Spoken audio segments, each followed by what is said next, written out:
Thank you for joining us on our journey here to preserve the history of mixed martial arts. When I wanted to take on this project, I needed help. I brought in one of my favorite matchmakers, Miguel Iturrate, and the MMA detective, Mike Davis. So to do this, we've been able to preserve history. Welcome and enjoy. Welcome to the Lights Out Podcast. In today's episode, we've got a very special guest, Sean Daugherty, and he's a man that participated both in Pancrase and the UFC 2. Both of those events are like very close to my heart, and to have somebody that participated at them and it's such an early stage in the development of them, it means the world to me. Sean, thanks for joining us. Thanks for having me.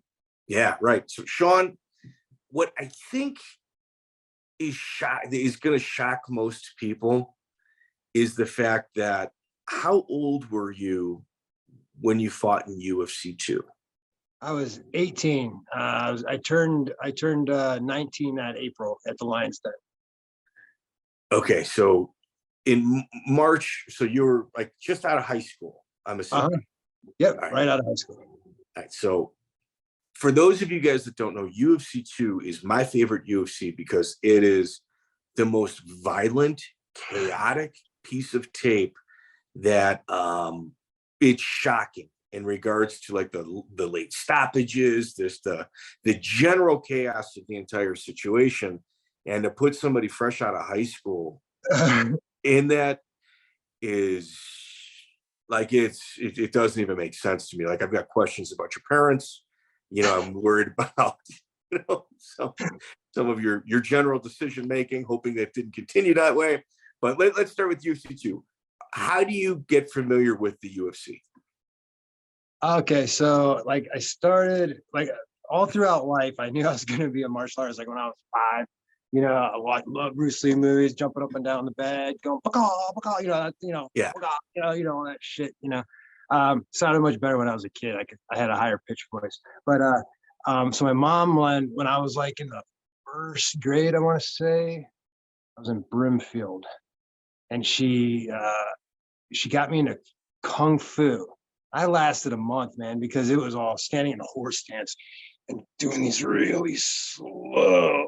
And I'm an ADHD motherfucker. And it turns out I'm actually on the autism spectrum. So it's even better. Like, I didn't know. I was that kid that was like put in cubicles and kept away from the other kids, because I was so distracting. All parents and people, adults hated being around me. I was just weird. Yeah. To them, they just didn't know how to describe it. I was weird. And I said off the wall shit. And whatever, but I just loved martial arts and I always wanted to do it. So, and then when I was in the 6th grade, my brother took me under his wing and he started training me in boxing because he was a Golden Gloves champion when he was like 16, 17, 18 years old. And then he moved away to Florida, and also I was too young. I was in the 6th grade, so there was no boxing matches for 6th graders, luckily, because fucking brain damage, So fast forward, 9th grade, I'm trying to wrestle, I'm doing halfway decent. Not great. It's my first year. It's my freshman year. And I'm also I was also a skateboarder. So the wrestling season was just kind of like, fuck this. I just don't know if I can just keep doing it. I don't want to fuck up for the team. You know what I mean? I didn't want my loss for the team's loss. I just wasn't into that. And so I just quit that. And I was skating one day with a buddy of mine named Dan Hasselschwartz, who happened to open Ozzy's surf shop in Oregon, in Newport Beach, Oregon. And he started like helping pioneer the whole big wave surfing, like where you get towed out and shit. But he ended up becoming very successful too. So anyways, we were skating our buddy Jerry Creechy's half pipe, and he was getting ready to go. I'm like, where are you going, dude? And he's like, I'm going to kickboxing. You gotta check it out sometime. It's pretty cool. I'm like, kickboxing, no shit. Huh. I used to box, I'll come check it out. So I came check it out and I never left. I stepped foot in there and I came back every single day, 7 days a week, and trained my ass off, had kickboxing matches. Like, I had my first kickboxing match within the first month of starting. This is messed up. I was 14 years old, and just turning, so as February, I found it at 14. I turned 15 in April, right? But March was my first kickboxing match. you know, and then I just kept having them. But I was fighting adult men. I was 15 years old fighting like 25, 30-year-old men. All my sparring partners were in their 20s and 30s. And I was getting shit kicked out of me all the time, but it made me tough as nails. So as I have this kickboxing little amateur career, and I'm sitting here, and I get into point fighting, martial arts and shit like that, karate and shit like that. And and throughout, I meet these people named the Gallants, Bill and Kelly Gallant. Okay, and they knew Kevin Rosier. So Kevin Rosier from UFC 1. Okay. Correct. So I'm sitting there. Let's fast forward now. So I have this. Yeah. I graduate. Did I graduate yet? Yeah. I had graduated already. Because that was 93. Yeah, November of 93. So me and my buddies were sitting there drinking Zimas. And you were sipping Zimas? Yeah, me, Aaron Sampson, and Mike Barnes. We were sitting. I don't know if I admit that, but okay, go ahead. It's a time frame. It's a time capsule reference. So that's like, wait, let me just kind of set the table on this. Zimas are kind of like the hard seltzer today, what people would like the hard ciders, I think. But like then it flopped because men were pretty masculine then. Like a man really wouldn't get caught with the Zima, but now it's much different. It's okay. It's okay if you drink hard cider. So go ahead. I apologize, Sean. I'm gluten free. Anyway, so so we're watching the first UFC, and I'm looking at this thing. Is it because you want to see Kevin fight, correct? No, I haven't met him yet. Okay, no, I'm just giving you I was giving you a backstory with the Gallants. So prior to I'm watching UFC 1, right? A couple weeks prior, I committed to them that I'm going to go up to Buffalo, New York in a couple weeks to go help them referee and judge their karate tournament that's going on. Okay, so that's the backstory, right? Okay. I'm watching the UFC, and I just have this fucking, and this is how it's always been my whole life. I call it chaos magic now, but it's like I just knew I was watching this, and I looked at my buddies, and I go, I'm going to be in the next one.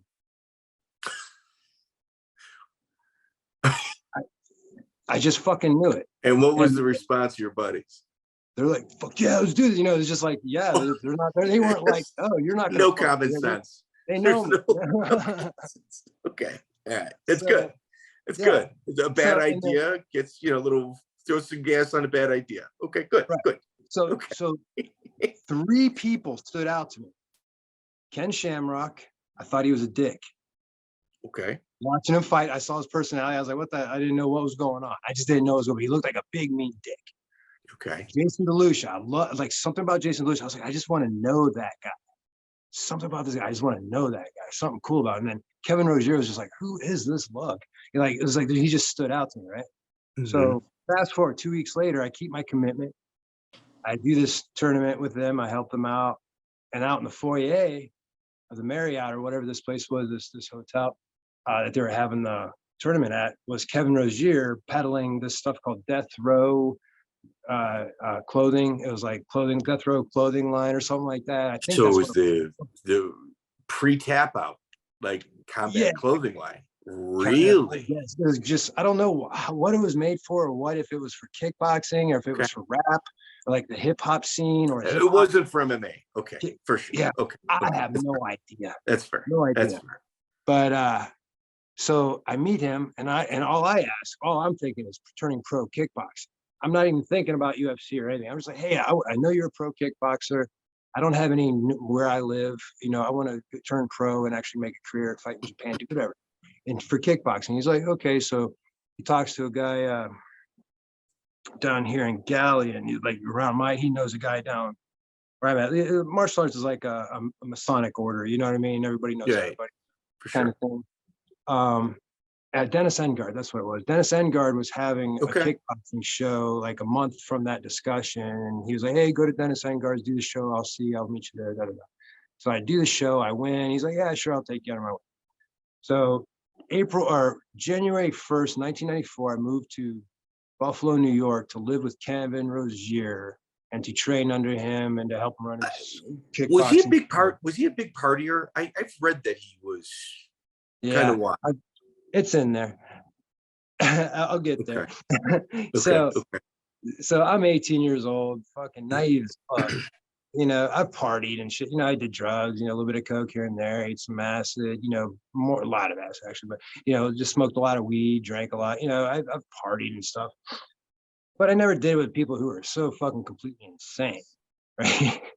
So I'm there. I'm 18 years old.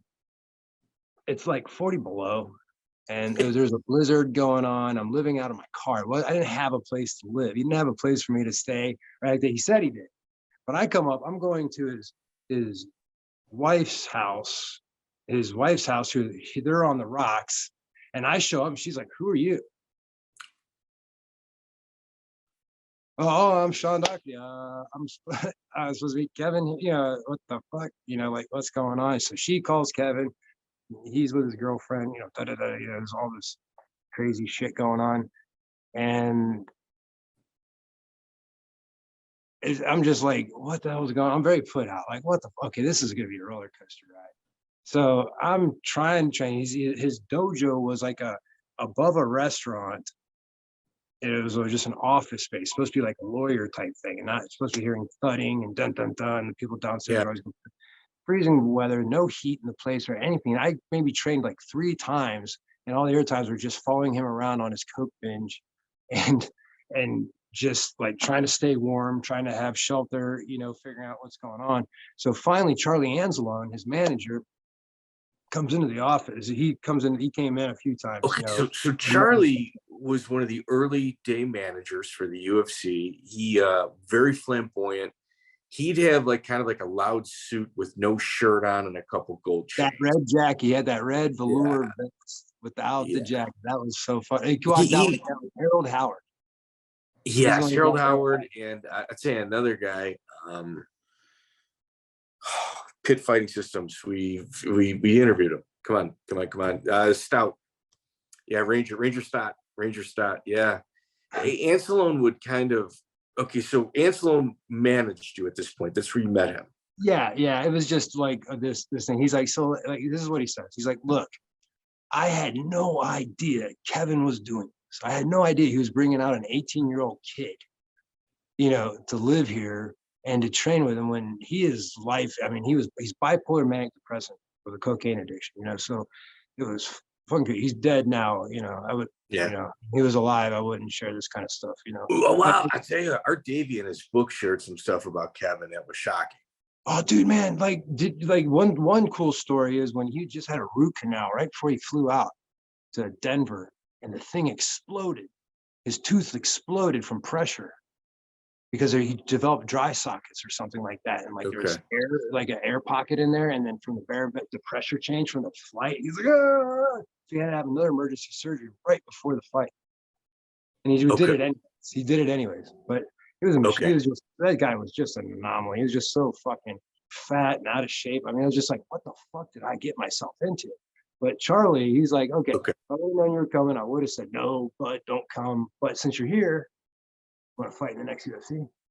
I'm going out to see Art Davie here in a couple of weeks. Let me get some headshots and shit. I had just done some modeling over the summer. It was like a midlife crisis after high school. The girl, you know, girl problems broke up, you know. I was just like, hey, let's figure out what I'm gonna do. So I tried modeling. So I had all these headshots and these modeling poses and these kicking poses and shit. And I had some tattoos. I had, you know, like all these tattoos already over here. And wait. So he's gonna go out. Did they have you manufacture different titles that you had won? Because my kickboxing, so I had an 8-0 record, and they had me say 15-0. Okay, but they didn't do titles as well, because I know they were doing it. No, I had kickbox. Yeah, I had titles in West Virginia, Indiana, Ohio. Okay, yeah, that was the key. They said that was that's what opened. No, I won all my matches in those states, and they were championships, but I didn't have any titles. You're amateur. You really don't have them. Unless you're in a good PKC wasn't that organized. You know, it wasn't like the WKA or anything like TVAs didn't exist. Right. So, and it was easy back then. You know, there was no camera everywhere. Big Brother. Kayfabes were easier to keep. Okay, so let's stay focused. So in essence, he goes out to California. You stay in New York. Tell me about the process. I actually go home. No, right from there, I go get my ass back to Ohio and start training. I'm like, fuck this shit. I'm going back home. I have a place to go to, and I started training again. Okay. So that was it. I started training for UFC right after that. So that would have been January. So February, I trained. And then like 2 weeks before the fight, so I was supposed to just be an alternate. And did you know who you were fighting? When did you find out the line? No. So I had no idea. So I first I was just going to be an alternate. I was going to be the guy there if somebody got hurt. I stepped in. Oh, okay. But did you have like an interview or anything like that with Horian or Art Davie prior to this? No, not prior. This is before, right? So I only you show up. Yeah. So, but 2 weeks prior, Art Davie calls me, and he goes, "Sean Daugherty." Yeah, this is Sean. He goes, "This is Art Davie. Ken Shamrock just broke his hand in training. He had a spiral fracture. Vernon White kicked him. Yeah. And I'm like, and he was like, "I would like to offer you to be, in the actual UFC instead of an alternate." So I was like, "Hell yeah!" I'm just going to say yes to everything. Yeah, of course. Who knows what's going to happen in my life? I want to say yes to all this. Fuck. Part of me in the back of my head is like, I want to be a stuntman someday. This might be my springboard in there. Right. That was one of my all the dreams to do, is being like a martial artist and a stuntman. And then so I fly out. Okay, how far out did you fly out? Was it more than a week? Less than a week? Oh, just 1 week. Now, Hoist was there for a month in Aspen. He stayed in Aspen for a month to get acclimated to the fucking thin air. Okay. Yeah, Denver is brutal. Yeah, he trained. He had all of us lowlanders fucking sucking wind. And then here's a hint that they turned the oxygen off in the fucking fighters, and our fighters bullpen. All the fighters had to be together except for Hoist. Hoist had his own room and his own camera, his own video system, and his own oxygen. Okay, so you guys all shared one locker room? Yeah. All right, everyone who was fighting each other. Let's talk about the fighter meeting. What was it like? Well, that thing that was supposed to be like random drawing was so neatly stacked, and we were damn near in the order sitting that they called the fucking names out. Okay. Me and Scott Morris were sitting right next to each other, and they called our names. Okay. Did like when you got there, did you do interviews with anybody? Yeah. So Herb Perez took me out to dinner and hung out. The dude who played AJ Quartermain, the guy who was like the Karate Kid, from General Hospital, that era. He asked for a meeting. He asked for a private workout session with me. "Oh, I'd love to be able to do what you're doing. I'd love to be able to do what the fuck you're doing. What the hell are you talking about? I don't want to fucking get your head beat in. I want to go act. I want to do cool shit."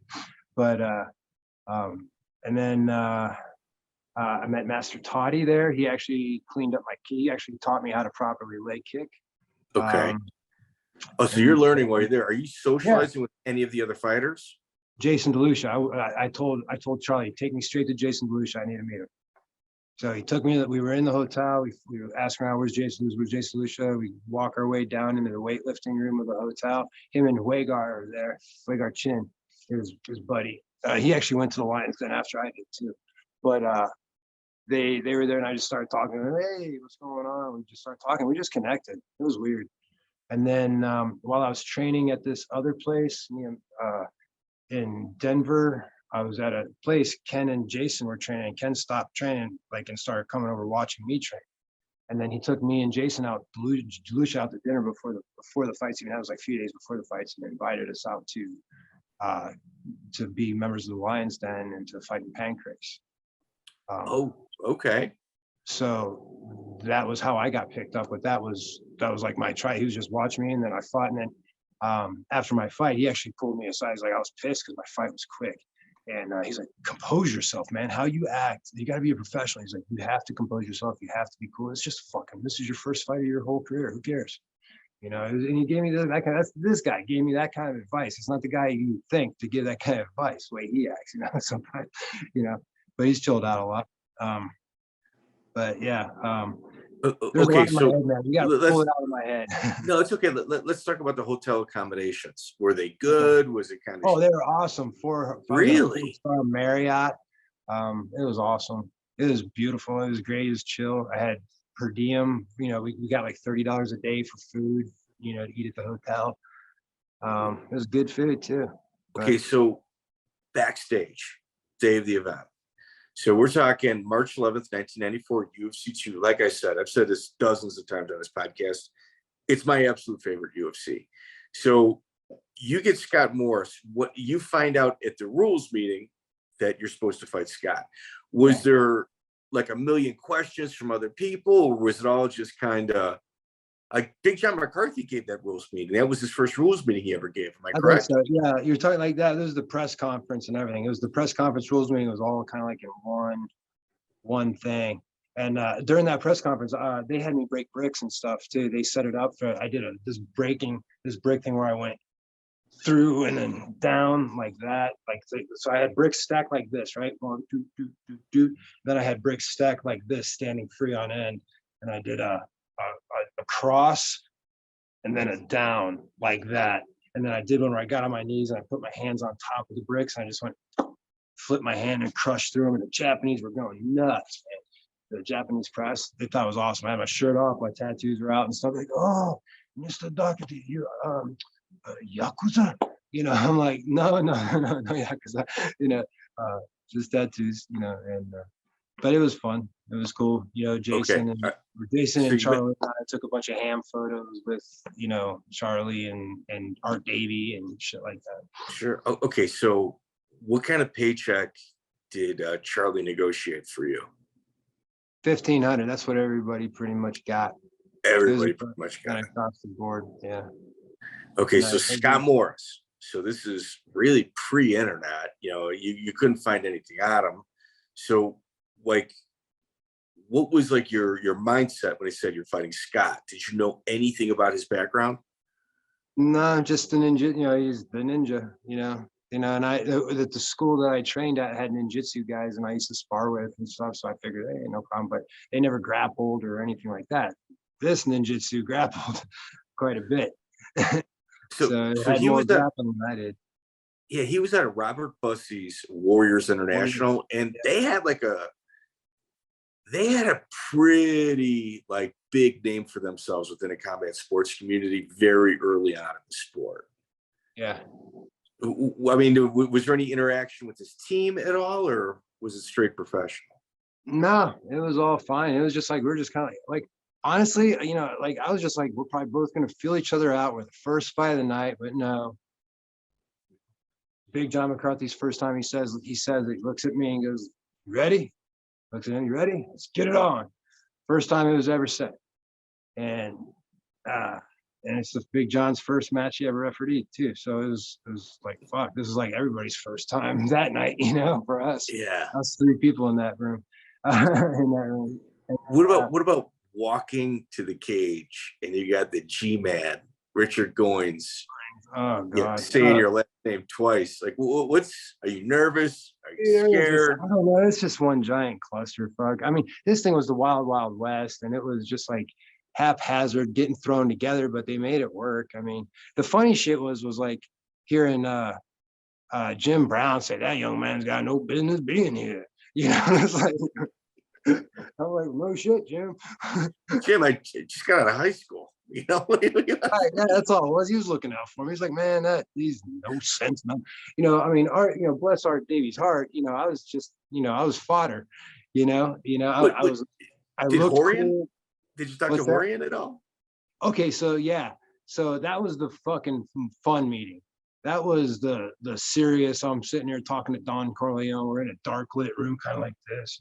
He's got his leg crossed, and he's like this. And he's like, you know, you're 18 years old. You know, do you understand? You might die.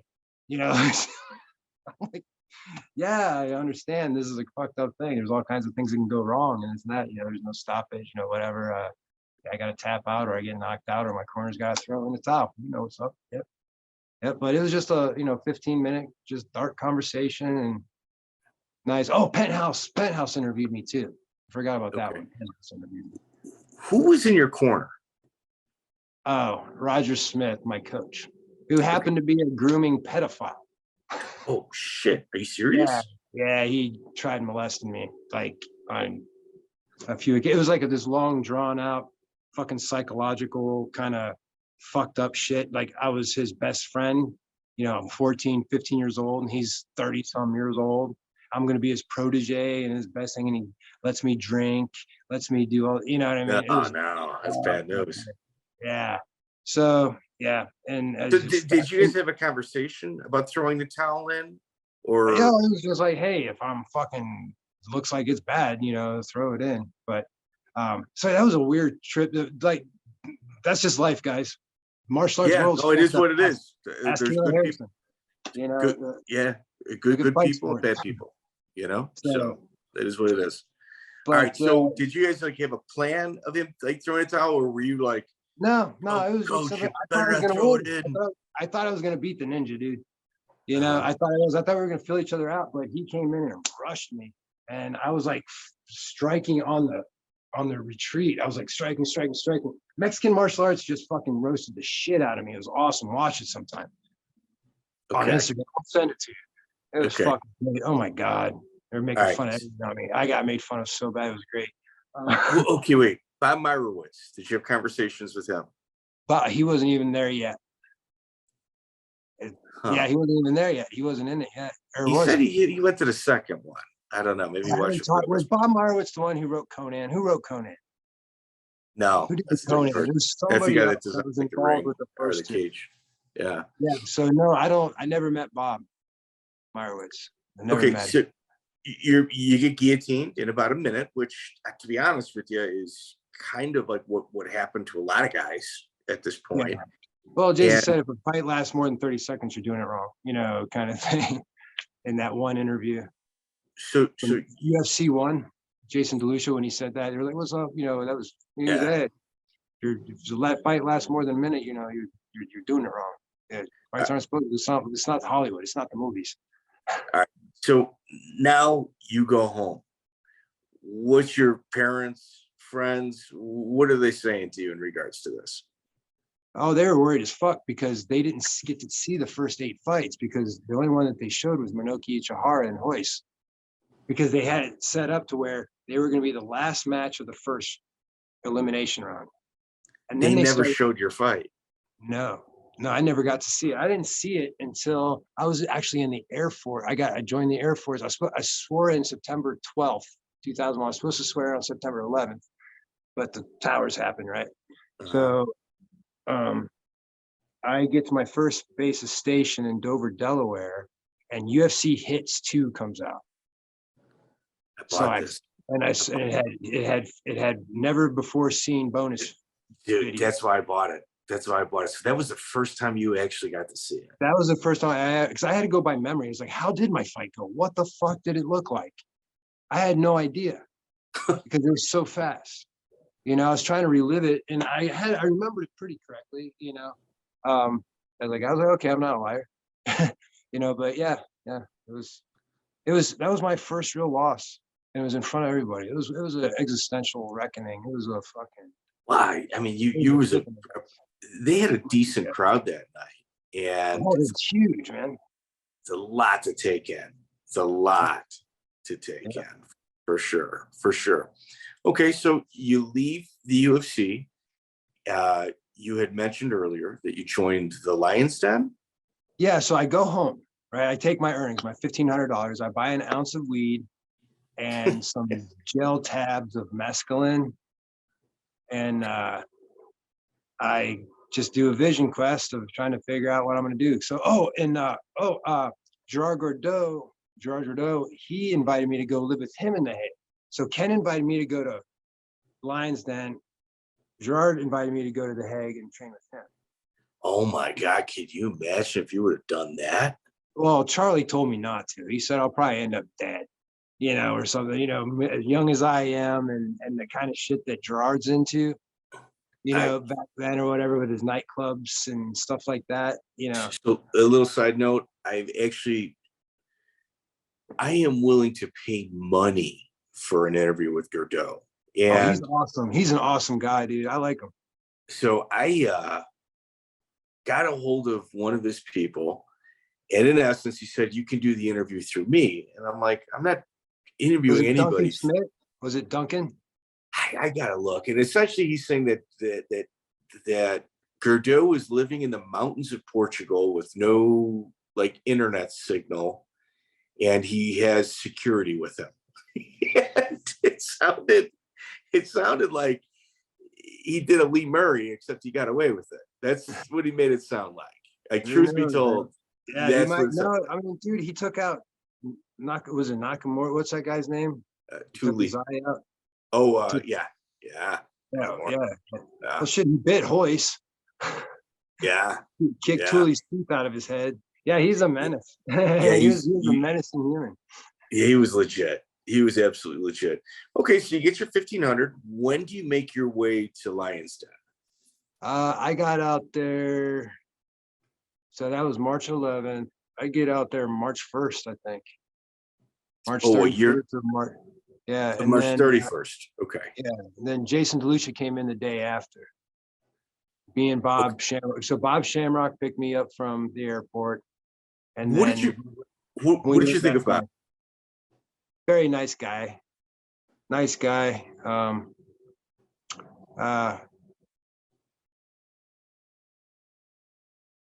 Manipulator a bit, like I see things now. Like when I was younger, I didn't know things and things like that. But I look back on a lot of things of a lot of people in my life. I was like, yeah, not so many people were the best humans, but I'm not saying that about Bob. Like Bob he transformed lives. Now, like big time. What's that? Big time. Yeah. He took a lot of kids in, a lot of street kids. Yeah. Yep.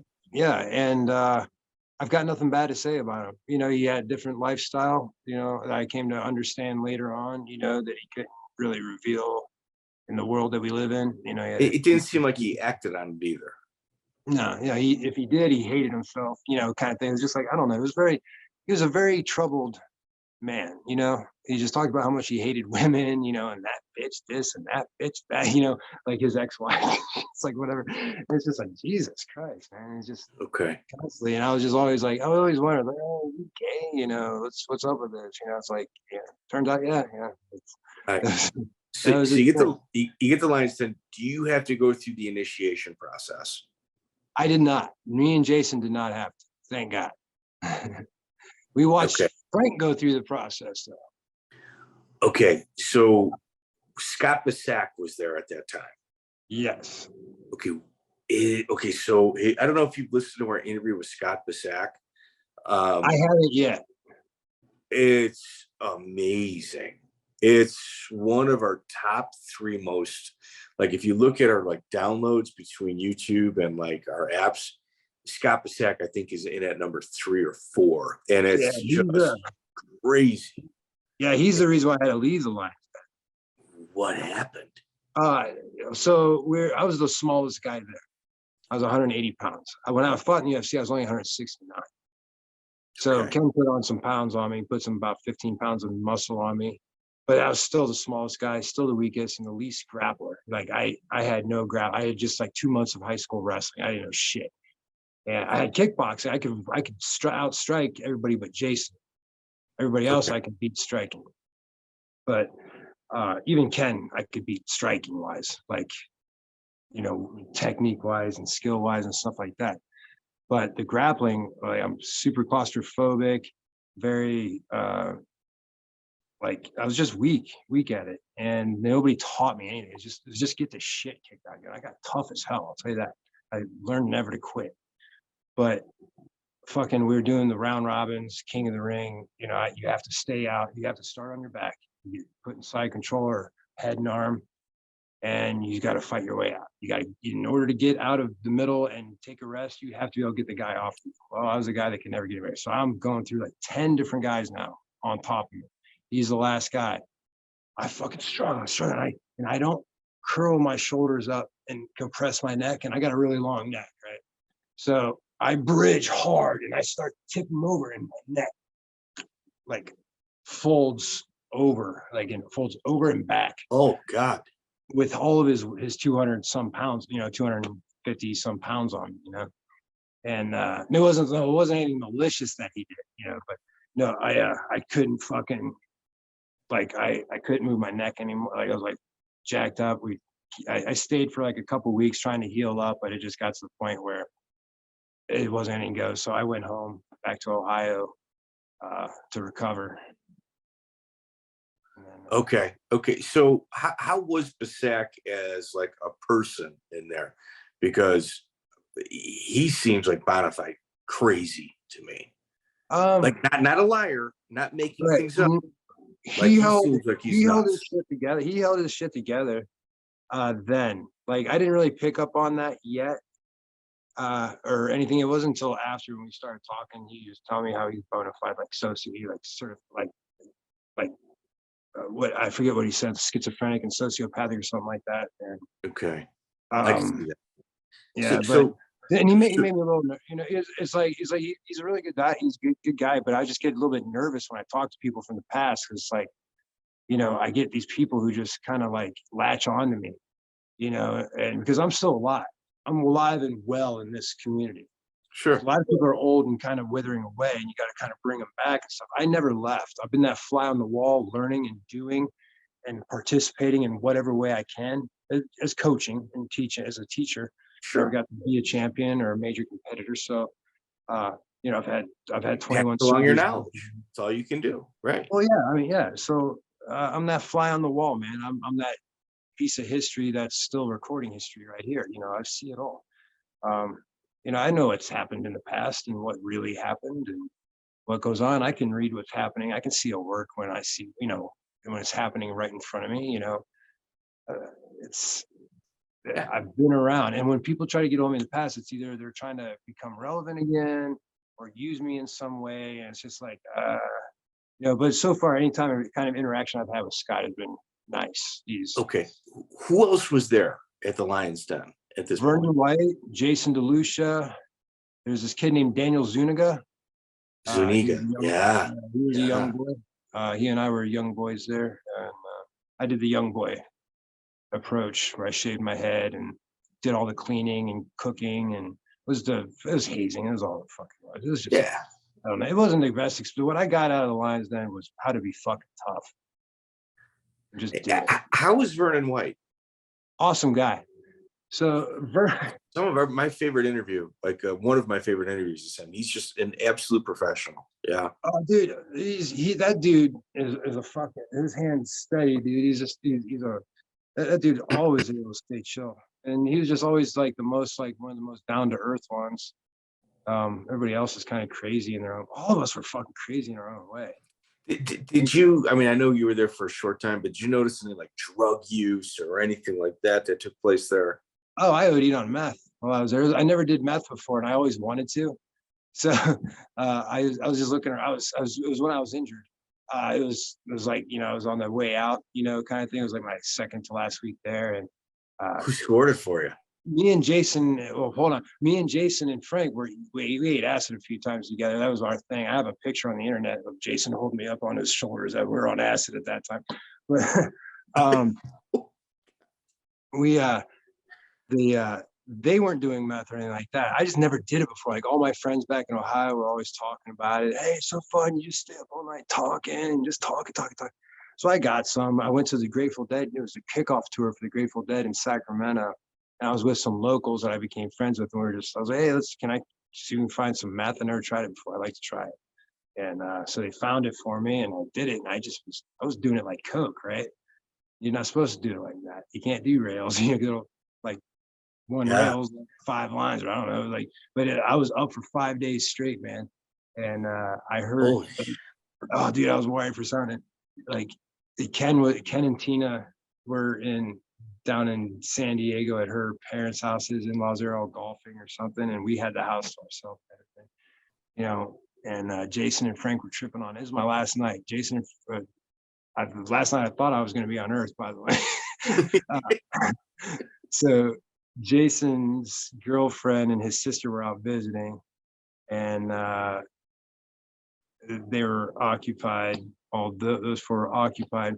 And I was like, "Hey, Bob, what's up?" You know, Bob was across. "Hey, look, come on over, let's talk." You know, isn't that? And Frank and Jason were like, "Shut the fuck up! Don't have Bob come over here right now on a trip." And I'm like, "Oh shit!" I wasn't thinking. I'm tweaking. Like, I'm not fucking knowing. I'm hearing voices and shit. You know, shadow people. You know, I'm like, I'm fucking tweaking hard. And fucking Frank grabs me. He's like, "Stop fucking with me. I'm gonna kill you," you know, like that. You know, we just picked Frank up from fucking Folsom for attempted murder. You know, I was like, this guy, you know, so I'm like, what the fuck? I'm tweaking. They're downstairs tripping, and me and Frank were sharing a bedroom, like his loft upstairs. All we did was play Sega Genesis all the time. It was fucking NBA jams. That was Ken's fucking cocaine. But that was all we did was play NBA jams or watch Pancrase. So I grab a big old butcher knife from the kitchen. I run upstairs and I put it under a pillow, like, you know, throw a pillow underneath, you know, where while I'm playing video games, just in case. And I had this idea. I opened up the window. This is the second story, right? This is how tweaked out I am. I never did this fucking drug before. This is fucking just, I'm having this insane fucking experience. Open up the window. I got this knife. I'm like, Frank comes after me. I'm gonna fucking stab him. I'm gonna do a dive roll out the window. Jesus. So everything calms down throughout the night, and then and I have my hand because I'm like my heart's going like this. I'm like, okay, I think I'm about to die. I think I'm dying. Holy fuck, you know. And Jason's in bed, and Frank's somewhere else. I got my hand on the phone, ready to dial 911, and I just remember just being like, all right, if there's a God or whatever, don't let me die like this. I'm not a fucking drug addict. I don't want my family. This is what it was. I didn't want my family to think I was a drug addict. I was like, this is not my life. I don't want them to have a false understanding of who I was. You know what I mean? Okay. I wasn't a drug addict. You know, I wasn't this person. I wasn't a meth head. I wasn't a tweaker. But it was going to be in my system, and it was going to be my cause of death. I knew that. But I had this other hallucination. It was this woman's voice. I heard it, and it goes, "Go to sleep and all will be well." So next thing I know, it's morning.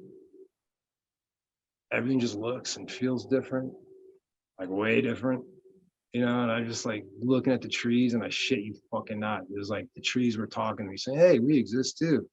Thanks for noticing," kind of thing. I'm like, fuck. And I just had this feeling something happened overnight, right? Everything's been different ever since then, you know. Like I think I had a near-death experience or something. And I got real focused in life and started finding things and doing things. And Good. Well, here, you talked about Frank's initiation. So, oh, God, that was scary. So you and Jason DeLucia don't do the initiation, but Ken actually initiated. Yeah, Ken was nervous about it. He was actually talking to Jason and Bob and I. And he was like, I'm kind of nervous. You see how big he is? You see how strong he is? And this and that. He's like, God, he goes, but I'm the one who has to do this. I have to be the one to initiate him. You know, that's my, you know, he's got to establish, he said he had to establish the dominance from that point on, you know, to set the tone. So that's why he personally initiated. So fucking he comes, my recollection is like this. Frank comes walking in with a fucking Carl's Jr. fucking giant cheese bacon burger or something like that. He's eating it as he's walking into the lion's den to do his initiation. Fucking cocky as fuck. Ponytail long. He had a ponytail all the way down halfway his back and shit. And fucking he goes, the initiation starts off. First thing Ken does is a fucking boom to the bridge of his nose. Tips him over, fucking knees his ribs, breaks his fucking ribs, right? Breaks his nose, breaks his ribs right in the first minute. That sets the tone for the 20 minutes. Right? Oh my God. I'm like, fuck. And then he chokes him out. And this is all within the first 5 minutes of the 20. Chokes him unconscious, revives him. He's dry heaving, walks in the bathroom, throws up his Carl's Jr., walks back out and finishes. Fucking 15 more minutes of initiation hell. Man. Jason and I had our mouths open, just staring at each other like, what the fuck are we watching right now? like, I'm so glad I didn't have to do. We were both like, I'm so glad I didn't have to do that. But yeah, Bessac, in our Bessac interview, he talks us through it, and he was holding the video camera. And yes, it's again, I'm going from my memory from fucking 1994. That's all I have. Yeah. Is it similar to what he's saying? He said it was pretty frightening. Yeah, Frank was fucked up for weeks. So Jason came in. So, Jason had a broken fibula. He had a fractured fibula from his fight with Hoist. When he threw that side kick and hoisted that stop kick with his heel, he hit his fibula. He actually broke his leg. And everybody was saying he thought he broke his arm in that arm bar. He didn't. His arm was fine. It was a fucking he had a broken leg. So he was like limping the whole time we were at the lines. And he's like, what the fuck is going on? So we went to the chiropractor and he took an x-ray. He's like, holy shit, you got a fucking hairline fracture right there. But so Jason had that hairline fracture. He was fucked up. And Frank had broken rib and a broken nose. And we were doing 500 squats, and all the cows we're all fucked up. But they're wow. How was Ken in the Lions Den? Like, was he much of a teacher, or was he just one of those guys that you learned by being his practice? No, we all like while I was there, I can attest that Jason was our teacher, our submission teacher. He was our coach. Like, he's the one who taught us. Like, he taught Frank, and he taught me. That's what Jason said. He taught Frank. Yeah. Jason he did. Was actually. That's true. I mean, if you want to say, you can. My striking. Well, Frank even said it. I helped with Frank's striking. But it wasn't like this and that. We all had something to offer. Me and Vernon were the good strikers. We were the Taekwondo kickboxers. We knew how to use our legs and our feet and our hands. We knew how to timing. We had the striking. Jason had striking too from 5 Animal Kung Fu, but we had more of the kickbox, the actual, like this, where Jason was more the martial artist kind of thing. And well, Frank, in our interview with Frank, even he had said that Jason really helped him in the beginning a lot. Oh yeah, I wasn't there for all of it, but I was always talking. Like, Jason would always call me once in a while from the Lions Den, see how I'm doing. We stayed in touch throughout all the years. Like, we never lost touch. Jason. That's cool. That's cool. Yeah, he gave us an incredible interview. Like, it took us almost a year to finally get him on the phone. Well, I'm the one that told him to fucking say yes. Good. Yeah, because we got dude, I told him he can trust you guys. I told him I knew who you guys were, because he's real skittish. About society, man. Yeah. I'm going through the same thing with Keith Hackney right now. I'm on 16 months, but every once in a while he picks up the phone. I'm like, you ready, Keith? I think he's either eventually going to fold or he's going to call the cops on me. It's going to be one of the two. You got to get Nut Punch Hackney on there, man. Yeah. Well, we'll get him. Like I said, he's the man who punched that fucking pedophile in the balls. How fucking cool is that? Yeah. Your son turned out to be a pedophile? Yeah, Joe's son, yeah. Well, I don't think it was pedophile. I think it was just more of a rapist. They're off. That's any kind of predator. Fuck you. You died. I agree. Okay, so you fight in 94, and you don't fight again until April 30th, 2000. Oh, yeah. There's a lot going on in between there. When do you pick up your training again and decide to that you're going to fight again? So it was what, March, April, May, June. So June of 94, I get back home. And so I have that kind of like near-death experience, kind of shit going on, with the overdose. And I get home and all my buddies, a couple of my best friends, have become Mormons. Okay. Yeah, so I go from the Lions Den to a cult, from one cult to another. So like I'm like, okay, so like I kept having this feeling like I had these like God moments or whatever. I just kept having these feelings after this experience. Like I kept having like this, not a real voice, just like this kind of feeling of a voice. You know how when you're thinking. Yeah, of course. You have a work to do. You have a work to do. You got something to do. You have something to do. You have a work to do. You have a good work to do. You've got to do something. There was just something saying I got to be watching out for something that's about to happen. So my buddies bring Mormonism to me, you know, and I hear this message and stuff. Ah, sounds cool. Oh, we can have our own worlds and become gods. Oh shit, you know, this is awesome. You know, like this makes sense. It's so sci-fi, dude. It's unreal. It's awesome. It's like it has this very like this kind of like sci-fi fucking like storytelling of where we came from, why we're here, and where we're going. It's very, for me as a 19-year-old who just went through some fucked up shit and is very naive and autistic, you know, not unknowingly. Remember, put all this in there, man. Like, I'm this kid who doesn't know what the fuck is going on and what's going to happen in my life because I just don't know how to grasp it. Okay. Right? I'm going through not completely there, right? I'm going through this like a happy idiot and just scared to death all the time. And I'm finding myself in all these fucked up situations, you know, all by 19. Okay. Well, the only way at this point to get to Pancrase was through Phyllis Lee. So how does that relationship start? So we have to go through I became a Mormon, served a mission in Las Vegas, blah, blah, blah, met my wife, got married, moved down to Ashland. And this is now, so 90, I left in June of 94 from Lionsden. Christmas of 94, I became a Mormon. Okay. Fast forward to I go through my year of being a member, proving my worthiness, blah, blah, blah. And now I get to go on a mission. They call me Las Vegas. That's 96. They thought I was having symptoms of like multiple sclerosis. I was getting numbness in my hands and everywhere. I was just getting this weird shit going on neurologically. So they sent me home. And me and my wife, who's my wife, I met her in the missionary training center, or actually I met her in temple prep class in our home, like in Akron, Ohio. She was from a different city. I was from Akron.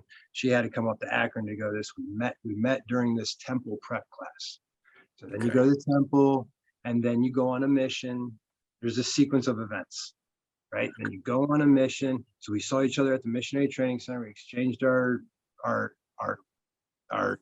addresses, mailing, I don't want to say email, our mailing addresses. So we started writing each other and we got engaged by mail. So this would be like pre-internet dating.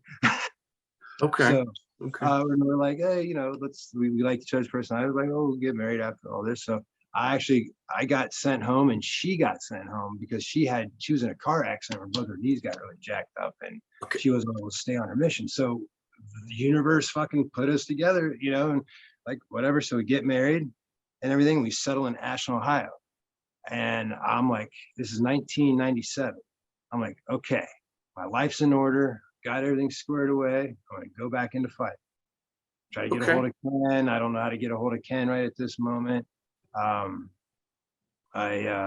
started training with a guy named John Saylor. He had cornered Christoph Leininger in UFC 6. Leininger. Okay. Yes. But he's the head coach of the Olympic Training Center in Colorado Springs. He's an old judoka. Yeah, he's a wrestler, big wrestler. Okay. Yeah, his mentor in judo and life was Alan Kohaj, Bad News Brown. Okay. So he had catch wrestling from him, you know, and stuff like that. So I had judo, catch wrestling, Shingi-Tai Jiu-Jitsu from John Saylor, and I started training.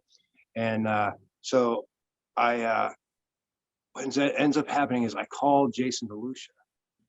I'm like, hey, Jason, can I come out there and train with you?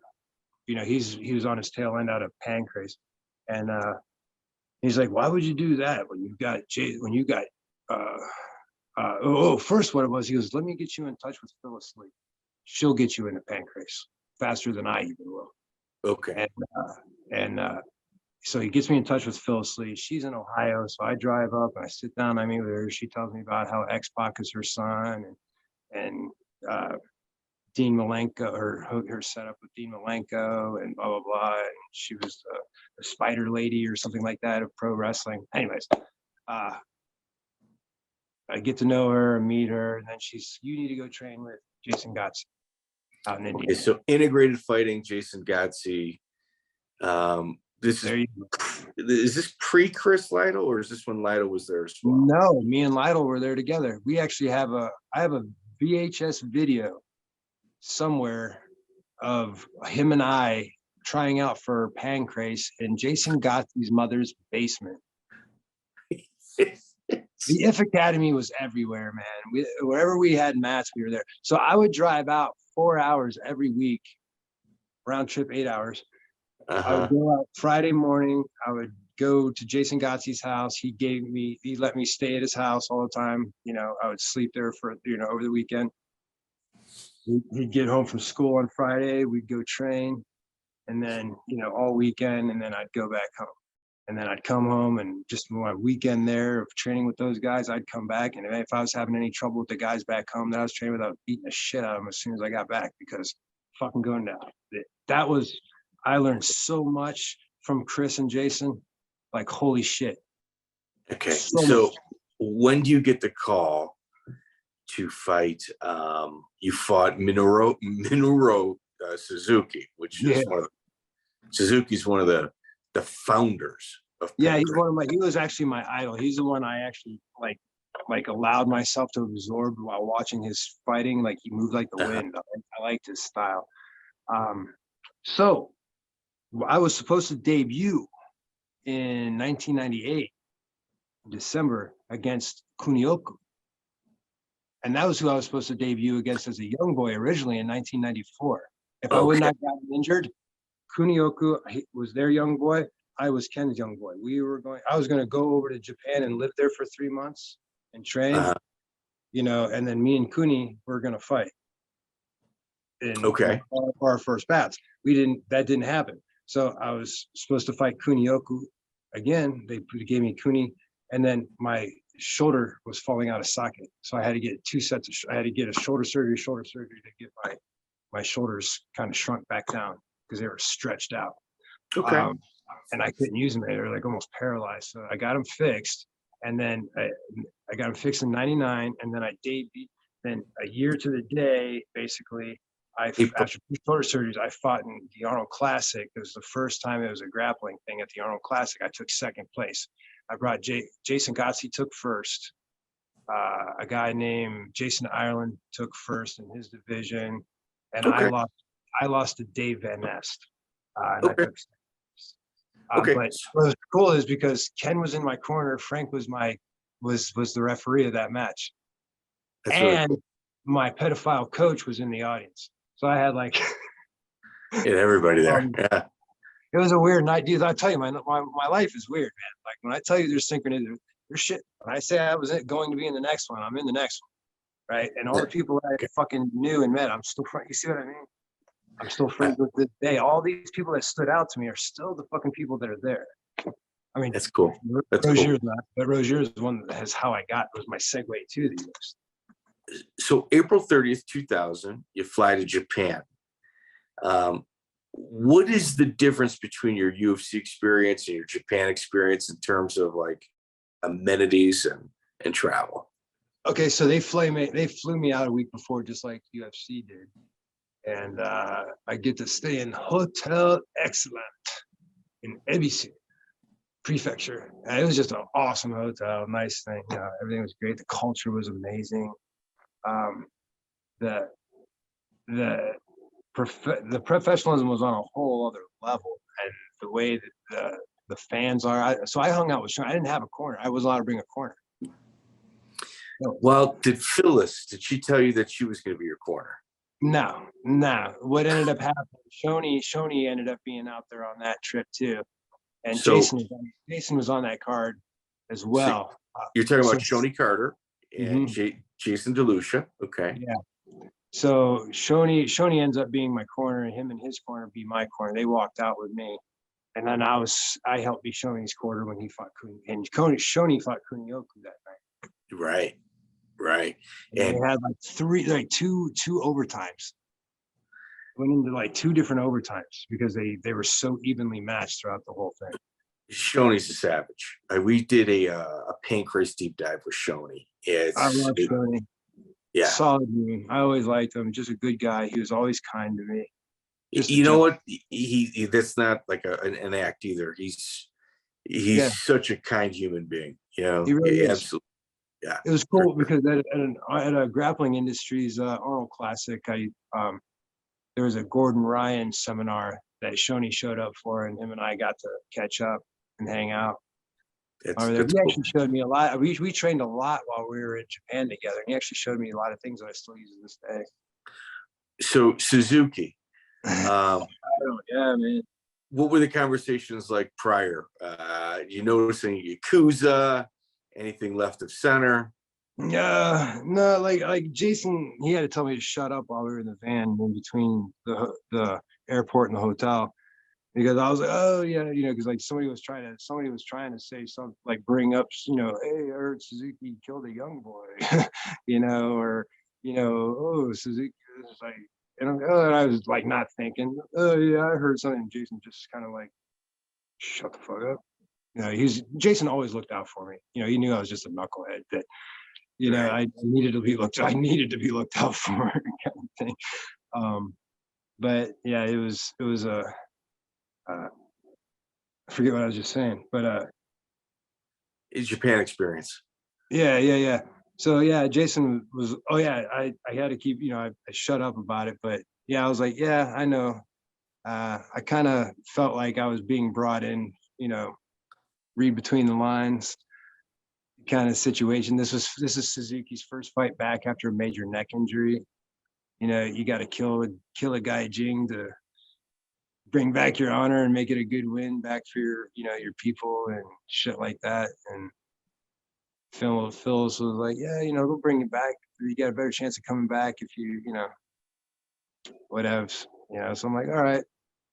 I'm like, Ken always taught us about works and shoots, and I was like, It is what it is. It's part of the game. It's like, Back then, it's you want to eat, you want to fucking do it. So I was just like, I escaped the first Kimura, but I didn't escape the second.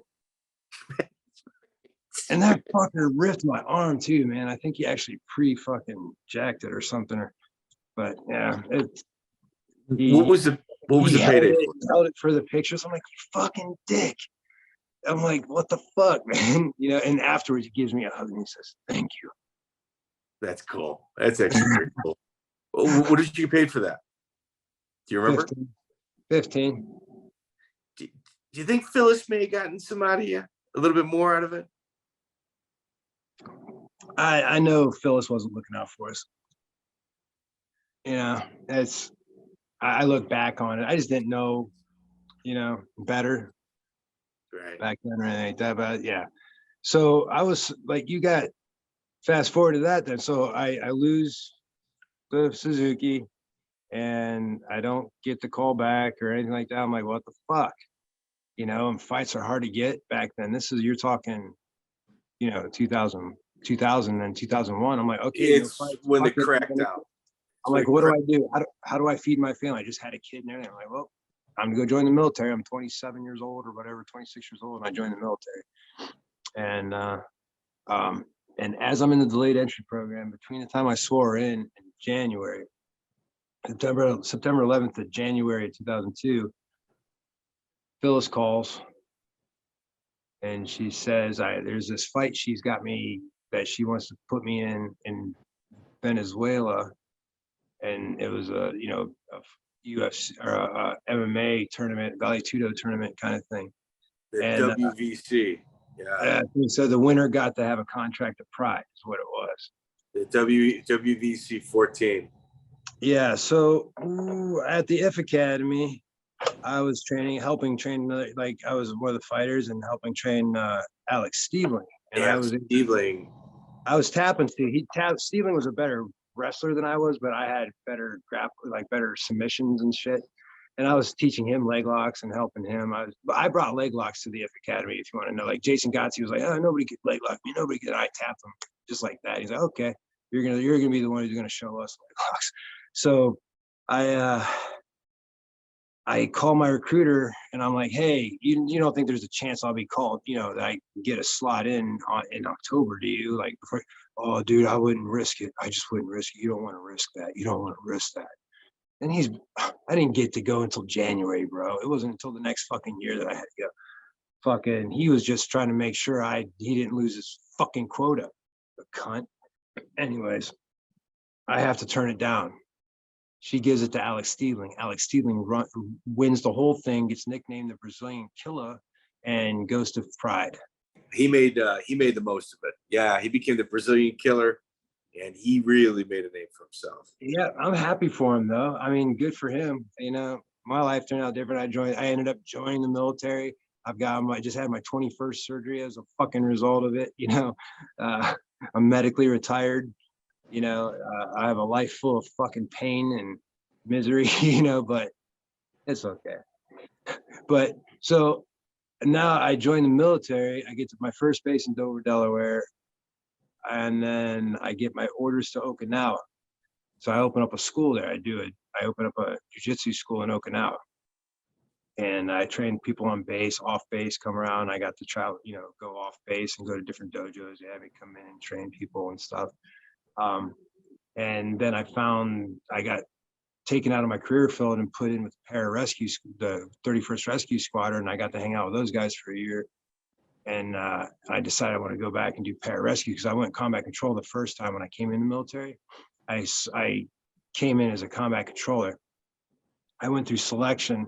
The first day of selection, I tore this shoulder off the bone from 12 o'clock to 9 o'clock. I only was being held on by this much cartilage or ligament right here from the labrum was attached right there. And my shoulder was just slipping out. So I went through the 2-week selection, special forces selection course with one arm. And I fucking made it. And then I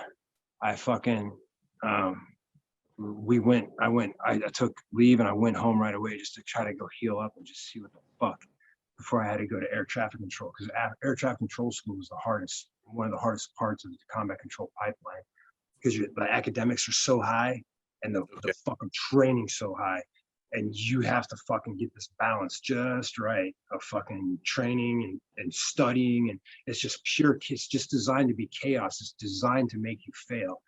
And my shoulder, I couldn't even raise it. It was paralyzed. I couldn't even lift it up anymore. So I got reclassed into air transportation, which is Charlie Anzalone's career field in civilian for Southwest Airlines. But I did all the airport functions. It was actually the job I said I never ever wanted.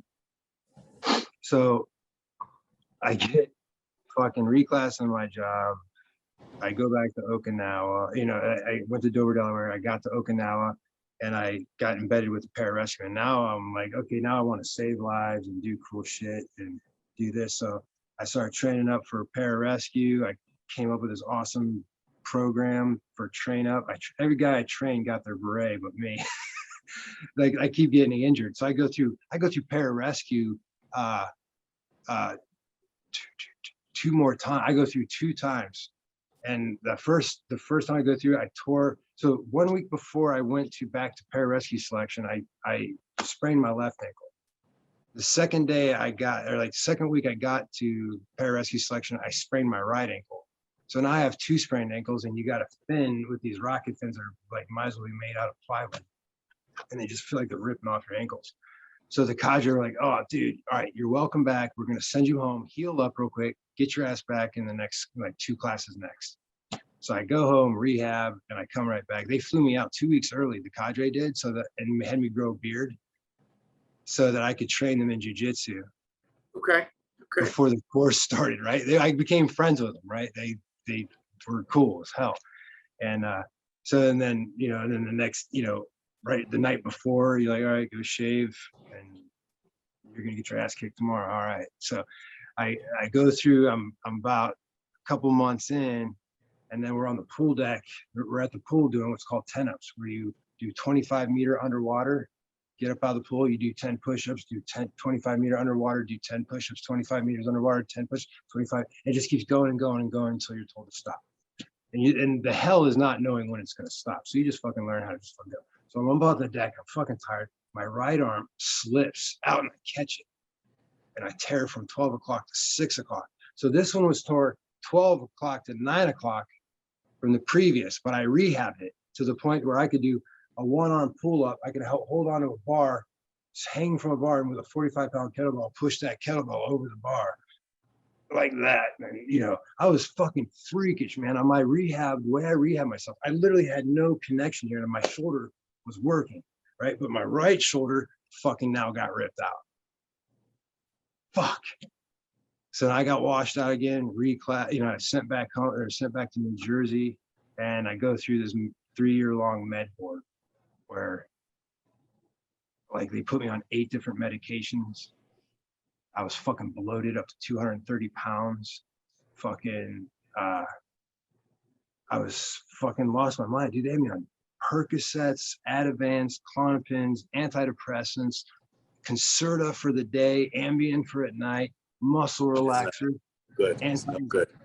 Oh, dude, I didn't know who and nerve pain pills. I just didn't know who the fuck I was. And they put me in this job where I didn't have to deploy anymore, where I became a unit fitness program manager. And I took all the fat kids, the people who couldn't pass the PT test. I took them to the pool and I ran them through my programs, and it kept me from dying. And but I kept the squadron up to par, and I got everybody up to 100% on their PT scores. Like good. But it was and I was going through my med board with that, and my family was living in Ohio. Like I moved my family back to Ohio because I knew I was going to be getting out of the military. I just didn't know what the outcome was going to be.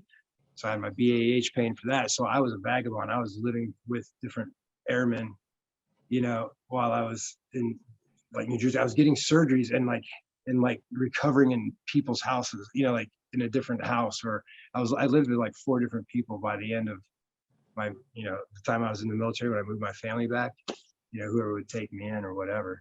But I saw a lot of love and a lot of compassion while I was going through that. So. Well, you've got a very interesting life.